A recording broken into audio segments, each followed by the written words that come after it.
James Cook led the NFL by quite a ways this week in rushing yards. He had 216. And we'll see that finally tops Rico Dowdle's number.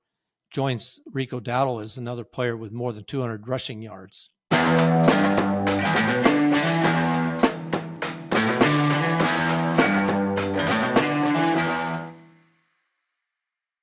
All right, welcome to Just the Stats NFL Top 10's for Tuesday.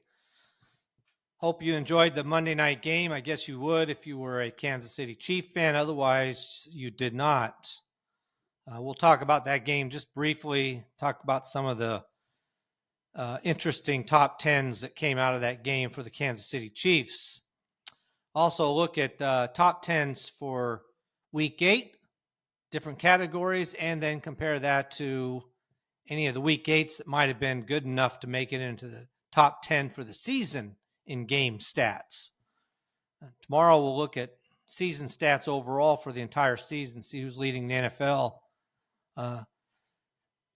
Like people like Chase just charged up this charts in the receptions lately.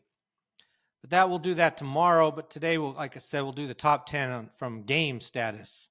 We'll wrap it up now that Monday night game is over. So with that, let's get started. So like I said, we'll take a look at the Monday night game. Kansas City Chiefs won that 28-7 over the Washington Commanders. It was 7-7 at halftime. And for me, they did intercept Mahomes twice. You figure if you can do that, you have a chance to win. But to me, the key stat was both teams went for it on fourth down twice. Kansas City made it both times, and the Commanders did not make it either time. I think that was the key right there. Washington Commanders just needed to sustain the drives. They went for it on fourth down twice, missed it. Same with the Kansas City Chiefs. The Commanders would hold them on third down, fourth down, even a 4th and 6, I believe it was, something like that. Kansas City went for it and got it. It was just a big difference in the game to me. Mariota, he was okay, but he really just, that's all I can say about him. He was just okay. They'll be happy to get Daniels back.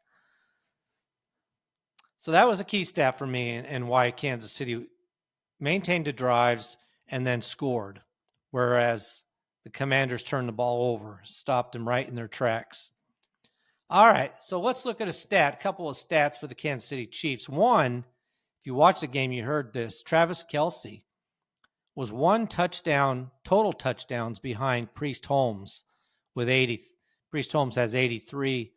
Travis Kelce had 82. He got one. He now is tied for most touchdowns in Kansas City history with 83. Now, he does have, that includes a few rushing touchdowns that he got, but most of his touchdowns are by reception.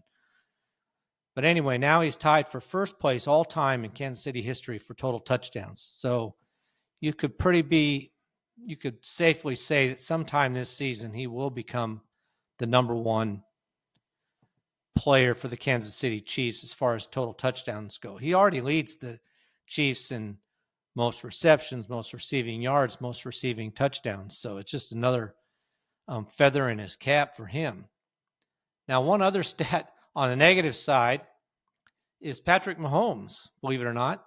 He had a good game. He was sacked 3 times in the game, and that's the key we're looking at here. For Kansas City Chiefs, he was tied with Bill Kenny, who played in the 80s, with 195 times that he had been sacked. So now Patrick Mahomes with 3 sacks is now in second place all by himself with that total of 195. The quarterback he replaced, Alex Smith, had 192, so he passed him this season as well.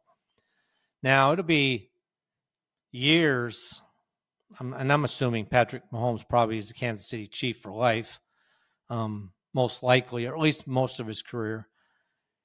But Len Dawson played from 1962 to 1975, was sacked 372 times. So Patrick Mahomes has 198, and that means years away for that stat, if he ever even gets there.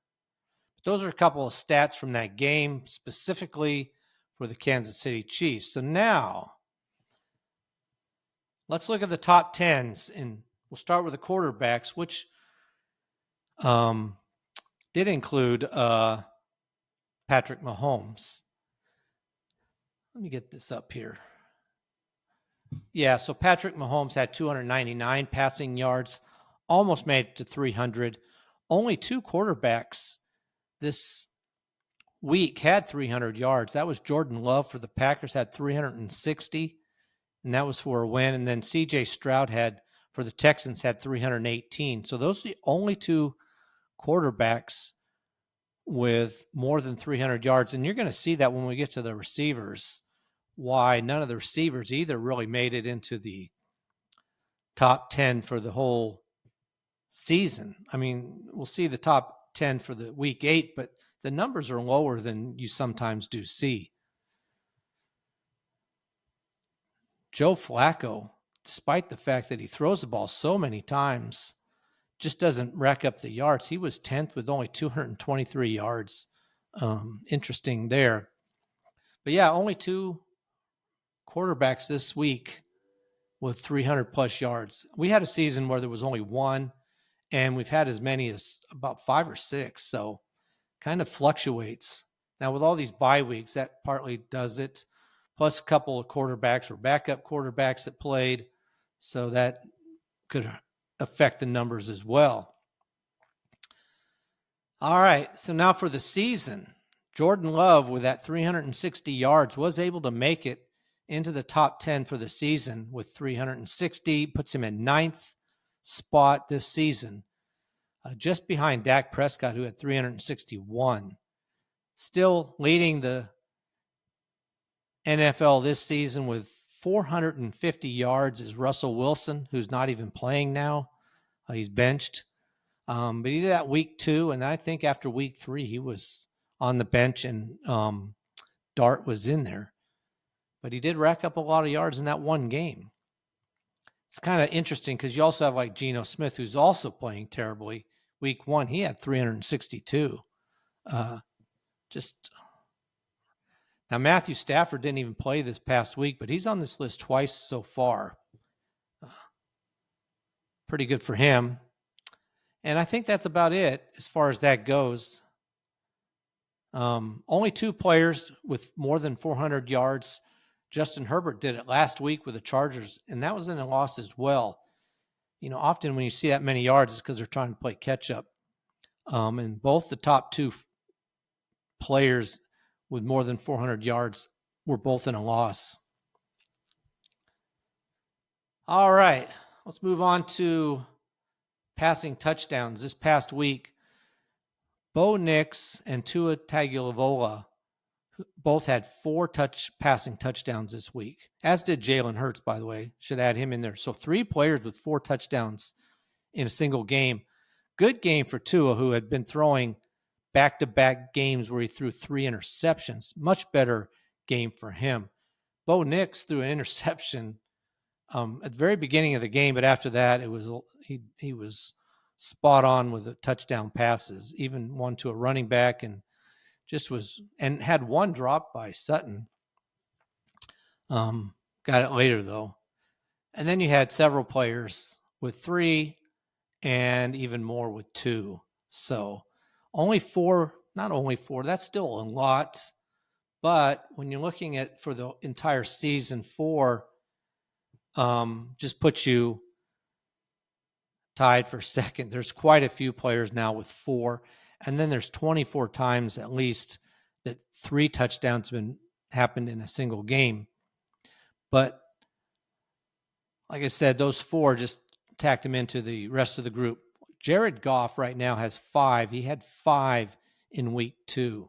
So big game for him then. All right. Now, interceptions this week, not so bad. Like I said, no one threw 3 this week, which is quite impressive. In fact, the passing games were down. Maybe that had part to do with it. Dak Prescott and Dylan Gabriel both threw 2 interceptions, which I think every game so far, every week so far, we've had somebody, at least one player throw 3, but not this time. So 2 players threw 2 and 11 players threw 1. So it was kind of a quiet week on the passing front altogether. All right. Now, looking at passes intercepted for the season, like I said, 8 times we've had a player throw 3 of them. Twice last week, Tua, and like I said, Tua threw 3 interceptions last week in a loss, and then this week he throws 4 touchdown passes. So big turnaround for him. Geno Smith has thrown 3 twice, but he was off this week, so he didn't have a chance to throw any more. And then Jake Browning twice has thrown 3, but he is not starting anymore. So Cooper Rush threw 3 for the Ravens, so they pulled him and put Huntley in, who did a much better job for that team. Now, Spencer Rattler had thrown 3 in week 7, and then this past week in week 8, he just looked bad again. Interception, fumble, they benched him and brought in the new quarterback, the rookie quarterback. So I don't know if Spencer Rattler is going to be continuing to start for the Saints or not. I mean, they're just honestly probably biding their time for a new quarterback. All right, let's take a look at quarterback sacks. So this past week, Andy Dalton for the Panthers, they look bad. 7 sacks. The Bills were just, Andy Dalton looked bad. And I find this pretty interesting. So he sacked 7 times, the most this past week. But I was just thinking about Aaron Rodgers, who's older than any of the other quarterbacks that we consider like over the hill, like Russell Wilson, Andy Dalton. And yet he's still competitive, whereas Andy Dalton is just not even a good backup anymore. It's kind of interesting to see how Aaron Rodgers has been able to maintain his health to a good enough degree that he's competitively a starter. You know, he's a decent starter. I'm not saying he's the best, but he's definitely not the worst NFL starter in going right now. And considering how old he is, it's a pretty amazing. You know, you have Russell Wilson, who's several years, who's like 38, 36, 38, and he's kind of just about had it. Andy Dalton, like I said, he's just filling in, and they do need to get him out of there and get their regular quarterback back in there. Bryce Young is not that he's great either, but he's definitely going to do a better job than Andy Dalton. Now, Drake May was sacked 6 times. We'll look at this in a minute, in a win for him. But 5 of those were by Myles Garrett. Big game for Myles Garrett in a loss for the Cleveland Browns. Jackson Dart sacked 5 times, as was Carson Wentz, another backup, and another one who's younger than Aaron Rodgers, but is nowhere near as good. And Carson Wentz, watching that game, it's the same thing. A lot of quarterbacks are like this. Fields was this way, and if he can correct it, he'd be great. They just seem to be afraid to throw the ball to wherever the receiver is, and either it's not, they don't understand the timing, or they just think they need to be open more. Or they want to be sure. I don't know, but Carson Wentz hangs onto the ball and hangs on, and then gets sacked. So you can't always blame it on the line, on the offensive line. It happened with Trevor Lawrence; just won't let go of the ball, and he was sacked 7 times, 2 games in a row. So that's something hopefully the bye week corrects for the Jaguars as far as that goes.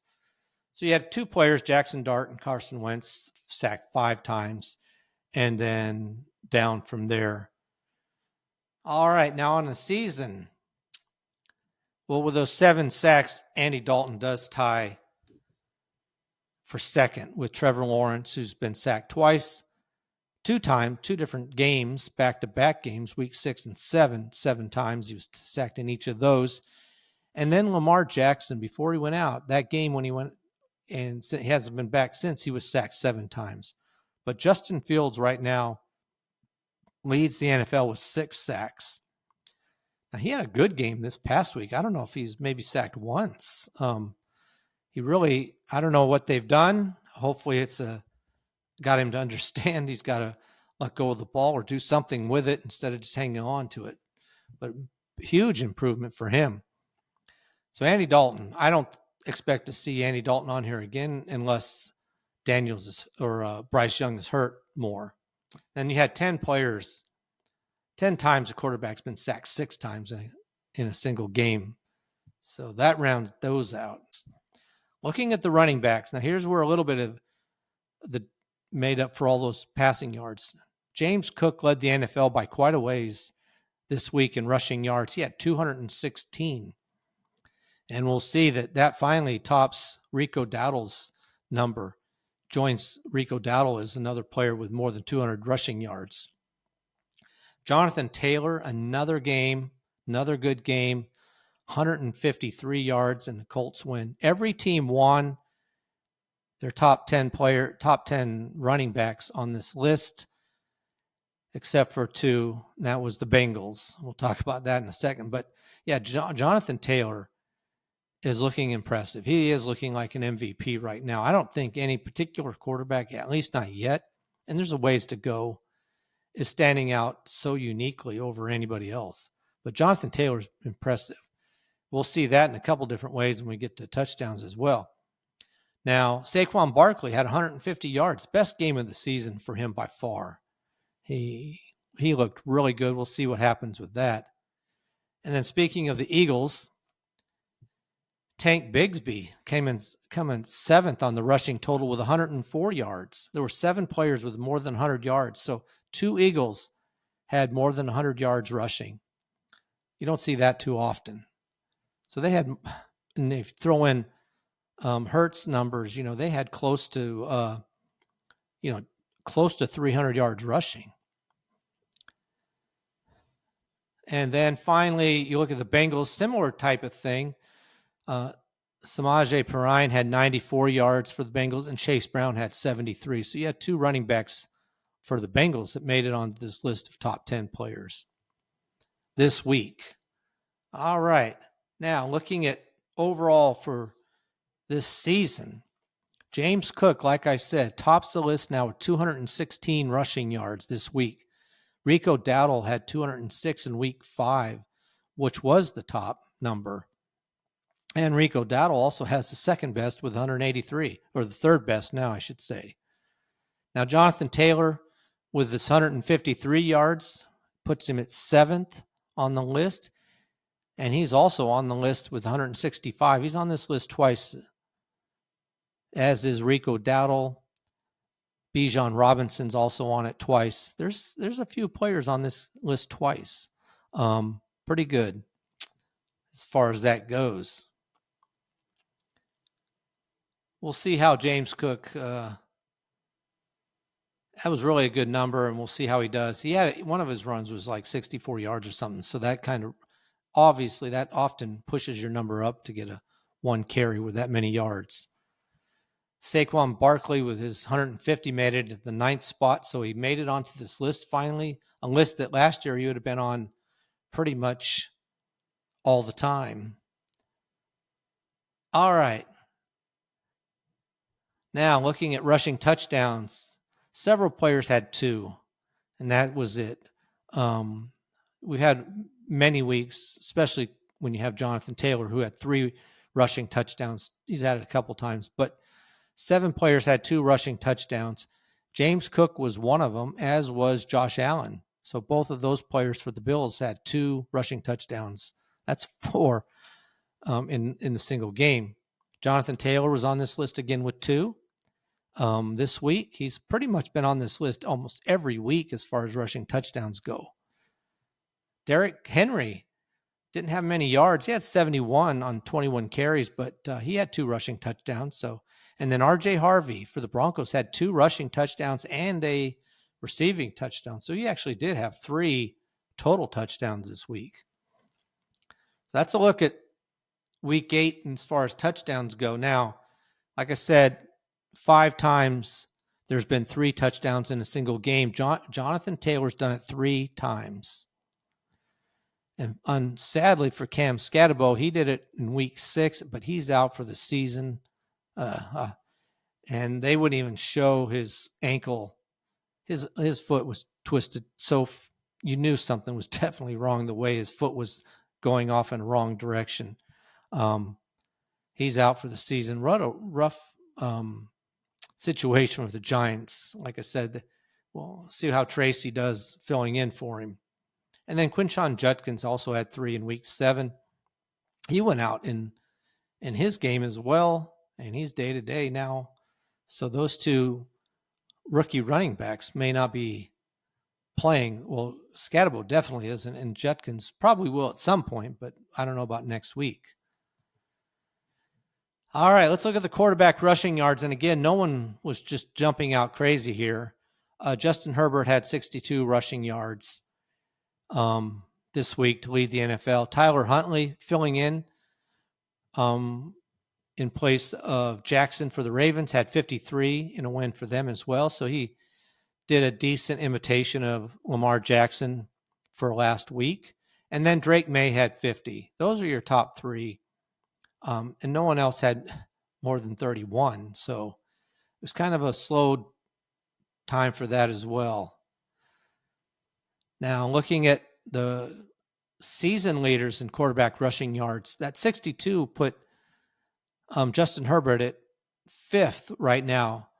And there's been several players who've run for 62 rushing yards. Jalen Hurts did it twice. But Justin Fields still leads the NFL with 81 rushing yards in a single game. That was in a loss in week 4. Same with the loss for Lamar Jackson, who had 70 in week 1 in a loss. But those are your top 2 players right now. Like I said, Jalen Hurts is on this list twice. And Jaden Daniels will be on this list more, but he's been out of several games. So we'll see what happens when he gets back. Justin Herbert's on the list twice. Once was 62, once was 60. So a couple of times for him. Patrick Mahomes is on the list twice. 66 in a loss and 60 in another loss. So, sometimes it probably is better if you can not have to. And most of his yards are on scrambles. But those are your leaders right now in quarterback rushing yards. All right, let's look at the wide receivers, tight ends, and running backs as far as receiving goes. Lamar Jackson this week topped the list again with 12 receptions. It was in a loss, but 12. He has flew up this list since Joe Flacco has become the quarterback. Jamar Chase has been getting receptions and targets thrown his way every game. But another 12 here. Now, Rashid Shaheed for the Saints had 9 in a loss, and Chris Olave for the Saints had 8. So there was 17 between just those 2 players. And then Kyle Pitts, tight end for the Falcons with Drake London out. Kyle Pitts had 9 receptions and in a loss. And they didn't have their quarterback. Penix was out. London was out. It was just a rough game for the Falcons, and they didn't look good at all. And then last night, Rashid Rice for the Chiefs had 9 receptions in their win. All right, so only 6 players had 8 or more receptions, and then you had 10 players with 7 receptions. So other than Jamar Chase, it was, again, like I said, kind of quiet on the passing game and receiving game. All right, so now looking at this list of receptions, Puka Nacua, before he was hurt, seemed to be running away with this category. But now that he's been out for these 3 weeks, Jamar Chase is just going gangbusters here. So he had 12 this week, puts him at number 5 for the season with that number. But he's also already now has the number 1 and 2 weeks as well. With 16 he had in week 7, then he racks up another 12 in week 8. Week 2 he had 14. He has been pushing this envelope pretty heavily lately. Now, Puka Nacua is still in the top 3. He's got 13, which he had in week 4 before he went out. So they really do need to get him back, and we'll see what happens with him. But there's 7 times a player has had 11 or more receptions. And like I said, Jamar Chase is on the list 3 times. And Puka Nacua is twice. So that's 5 of the 7. And then the only other 2 players are Jake Ferguson, the tight end for the Cowboys, and Keenan Allen for the Chargers at 11. So, and then 13 times the players had at least 10 receptions. All right. Now, looking at yards, you see a little bit of a difference here. This past week, it was a slow. Only 2 players had more than 100 yards receiving. Only 2. Tucker Kraft, tight end for the Packers, had 143 to lead the NFL. And then Romo Odunze for the Bears had 114 in a loss. That's it. I mean, you had 3 players had 99, so they were close. And I mean, even Troy Franklin and Matt Collins, who bottom out the list in the bottom 10, had 89. So you did have players close to 100, but only 2 over 100. Now you had 2 Chiefs on this list. Travis Kelce last night had 99 yards, and Rashee Rice had 93. So good games for the Chiefs. And Mahomes had a good passing game. Didn't quite make 300 yards. I think he missed it by a yard. But still, good game. After his interceptions, I mean, the first half he didn't. It was rough first half for the Chiefs. Second half, they really put it together and came out, and the Commanders just couldn't seem to stop them. All right, that's a look at some of the receivers on this list that are of interest here. Yep, I think we'll stop with that, and we will look at how that compares. Now, like I said, Tucker Kraft had 143 yards this week. That is not good enough to make it into the top 10 for the season. Number 10 is Drake London, had 158. So no one even was able to crack the top 10, which unlike last week, you had 3 players break into the top 10, including the leader, Devontae Smith for the Eagles, has 183 to lead the NFL so far this season. So quite a difference this past week compared to week 7, only 1 week earlier. Now, Puka Nacua is still number 2 with 170 yards. No one's been able to pass him except for Devontae Smith. Same with Malik Neighbors, is still number 4 with 167 yards. And, of course, he's not playing anymore this season. Now, Jamar Chase is on the list twice, even though he had, 12 receptions this past week, he only had 91 yards. So not that many yards compared to the receptions. All right, so that's a kind of a list. You do have the rookie Emeka Egbuka on this list with 163 yards in week 5 as far as rookies go. And that kind of rounds out this list. Like I said, nobody from week 8 could even make it into the top 10. We'll see what happens next week in that category.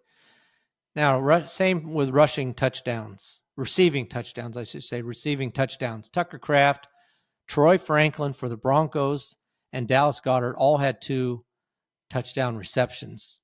You know, Troy Franklin's been looking pretty good for the Broncos, and giving Cortland Sutton a run for his money as far as leading that team in receptions. And Sutton had a chance, just dropped a ball in the end zone.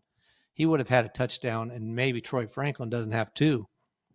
Dallas Goedert had 2 for the Eagles, tight end. He had a good game. And then there were more than 25 receivers with 1 touchdown pass this week. So a lot of touchdown passes, but no one really stood out. Looking at, like I said, no one from this week made it into the top 4. There's only been 4 times so far this season with 3 receiving touchdowns. And it's been by 4 different players. The most recent was Davante Adams in week 7 for the Rams. He had 3 that week.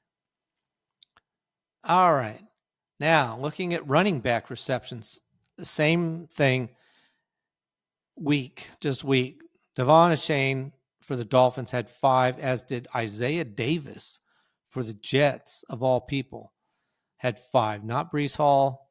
So we'll see what happens with that. I mean, there's rumors that Breece Hall could be traded. We'll see if that happens. Dylan Sampson's back on this list with 5 for the Browns, and that's because Judkins got hurt and was out. So we'll see how long that goes. And then you had Woody Marks for the Texans with 4, as is Saquon Barkley. That's it. 5 running backs with 4 or more receptions. That's it. So not a big week as far as that goes. And when we look at the week overall, I mean, Chase Brown and Devon Achane had 7. That's the lowest number so far this season. Quite a few players. Christian McCaffrey's had 7 twice as well. Christian McCaffrey and Jahmyr Gibbs lead the NFL this season with 10 receptions in a single game. And as I said before, Christian McCaffrey's on this list 5 times. 5 of the top 10, Christian McCaffrey. So he's dominating so far. Same in receiving yards. Not this week so much for Christian McCaffrey. He had 43, but not good enough to be number 1. Woody Marks had 49, and Isaiah Davis for the Jets had 44. Those are your top 3. I mean, it was really a very slow week. Alvin Kamara was in 10th with 24. 24 for Kamara is actually not bad because he only had 2 receptions. He had been averaging less than a couple of yards a reception. It was pitiful. You'd have, like 3 receptions for 2 yards. So at least he had 2 receptions for 24 yards. Numbers look a little bit better from that respect. So nobody, like I said, Woody Marks, 49 yards, not even close to making the top 10. Jahmyr Gibbs and Christian McCaffrey both had 82 yards. And Jahmyr Gibbs did it last week in week 7. So that's it. Very weak in the receiving and passing season so far. Bijan Robinson still leads this season as far as running backs go in receiving with 106 yards. He did that in a win for the Falcons in week 4. All right. Now, looking at yards from scrimmage. Well, James Cook does lead, and he's only won over 200 yards this week. He had 216 yards rushing, no receiving yards. I was a little surprised. I actually double-checked that. I'm like, he didn't catch 1 pass, and he didn't. So James Cook leads in total yards from scrimmage with 216, all by rushing. Saquon Barkley and Jonathan Taylor were both tied for second with 174. Saquon Barkley had 150 rushing yards and 24 receiving yards. Jonathan Taylor had 153 rushing yards and 21 receiving yards.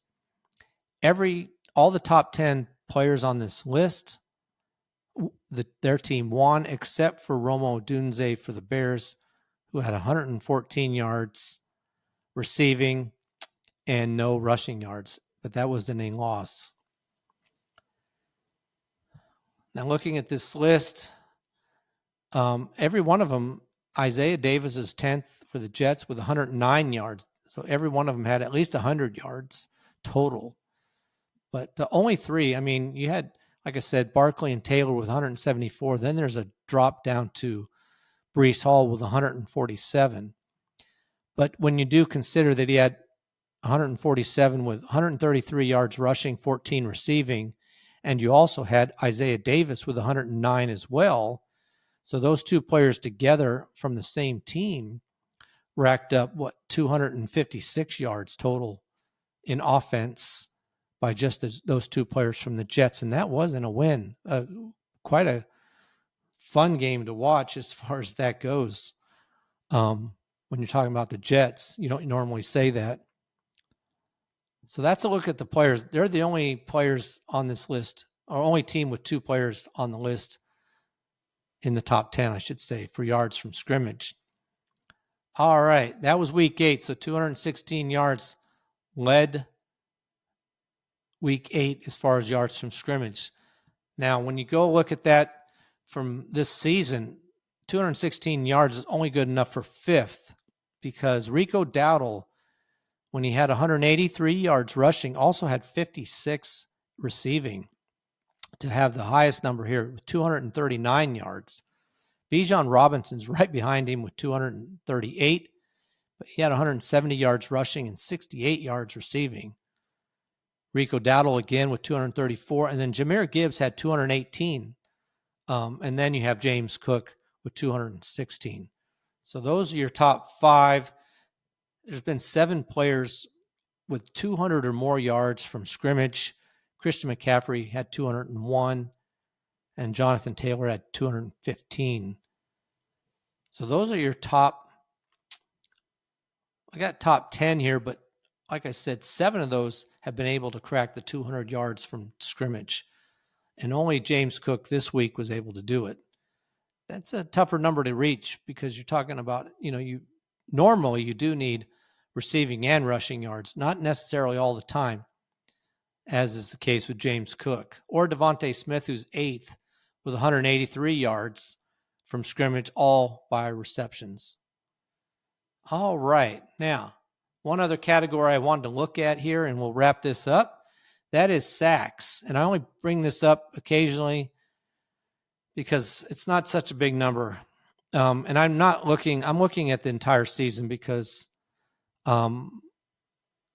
it's just normally not a big number to show you a whole bunch of players who had, 2 or 1 sacks in a certain week. But Myles Garrett with 5 sacks in week 8 was able to finally top the list over Tuli Tuipulotu for the Chargers, who had 4. He'd been, since week 4, he had been on this list as the number 1 player. And Myles Garrett in week 8 was able to rack up 5 sacks. And sadly, when that many sacks, you'd think you'd win, but no, both of those times were in losses. Micah Parsons with 3 is next. He did that week 7. And then you have 3 players with 2.5, and then you have a ton of players with 2, which is why I'm not always going to bring this stat up. But I thought it was good to bring up this time because of Myles Garrett with 5. All right, that is a look at week 8. Some of the game stats. All right, you can, when you watch this on YouTube at Just the Stats NFL, I'll have all the charts up that I've been talking about so you can see all the players on it or refresh your mind, or at least not have to look at me all the time when I'm talking. But if you do listen to it audio version, you can find it on Spotify, Apple, all your podcast apps. Also, you can just listen to it on YouTube at Just the Stats NFL as well. All these sites, you go to Just the Stats NFL and you'll find it. All right. Appreciate you listening. Please like and subscribe. And until next time, which will be tomorrow, I'm out.